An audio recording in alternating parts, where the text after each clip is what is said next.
given your relationship with Wes, that whenever he's going to make a movie, you're always going to be in it? Do you sit and wait for the call? How does it work? I have worked with Wes multiple times now, and it is never a given that I'm going to work with him. It is very unexpected. We are very good friends, and I know that he's always working on things. And we even discuss the things that he's working on, and many of them don't involve me.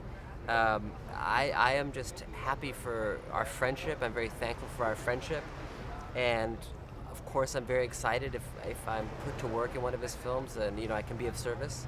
But it is absolutely not something that I expect at all. Well, happily in Moonrise Kingdom, there's another role. Tell us about Cousin Ben, because I was sitting halfway through thinking, hold on, where's Jason? What's going on? Right. Well, I play a character, Cousin Ben.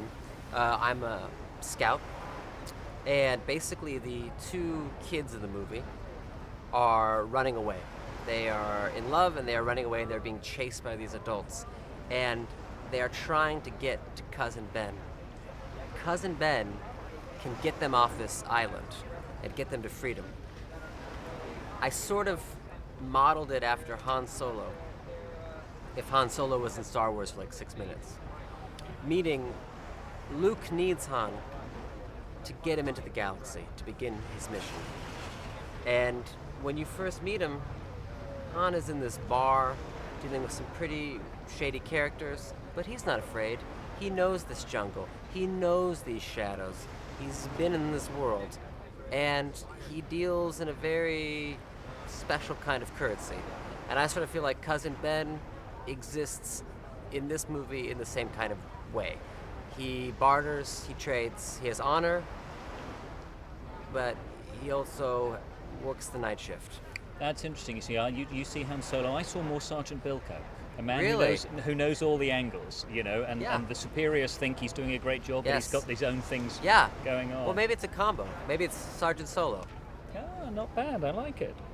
So, it's a while before we see see you in the story, and then of course the whole thing comes alive. But what appeals to you about the story? What's you're a Wes expert. Where does this one sit, and what's the appeal? Well, to me,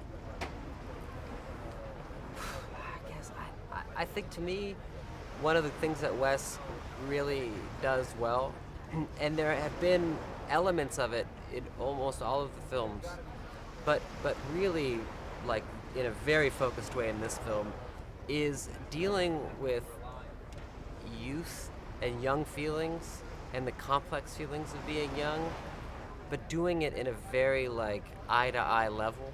And even, like, on set when I was watching Wes direct the kids, it was not from a place of, I'm an adult and you are the kid, I'm the director, you are the actor, listen to me. It's a very enthusiastic conversation where he listens to, young people, and he's kind of like investigating all of that. And I feel like this film is a very like thorough investigation of the complicated feelings of being like someone who's on the verge of entering young adulthood. And of course, many of your scenes are with those two young kids. How did you find that? I loved being around them. I mean, honestly, I'm not known to have an ironclad attention span, and these kids, I don't think that they really are, by their nature, they're very like curious about a lot of things. And Wes said to me before we even started shooting the movie, he's like, listen to me, I'm gonna need you to not engage with a lot of the different topics that are gonna come along. We have a very tight schedule. I know that you like to talk, they like to talk, but just try to really keep this ship on, be my man on camera to help, keep this train straight.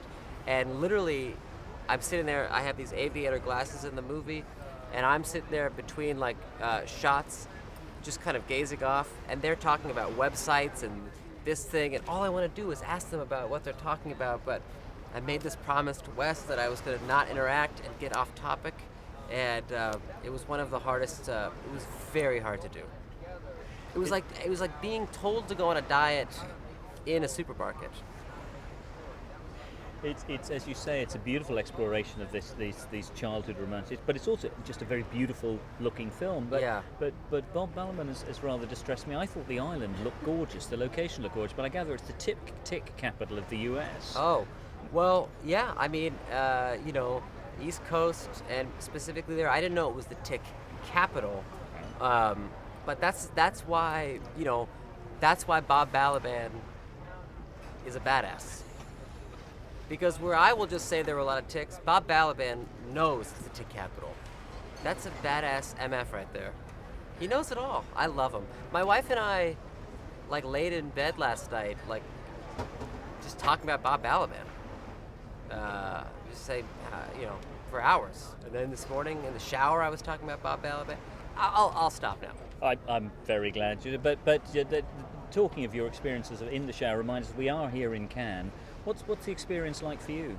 Well, the experience has been wonderful, and as a fan of movies, you always see people at Cannes, on the television or in pictures, and all throughout the years, and so it's very cool to be here in person and to kind of absorb it.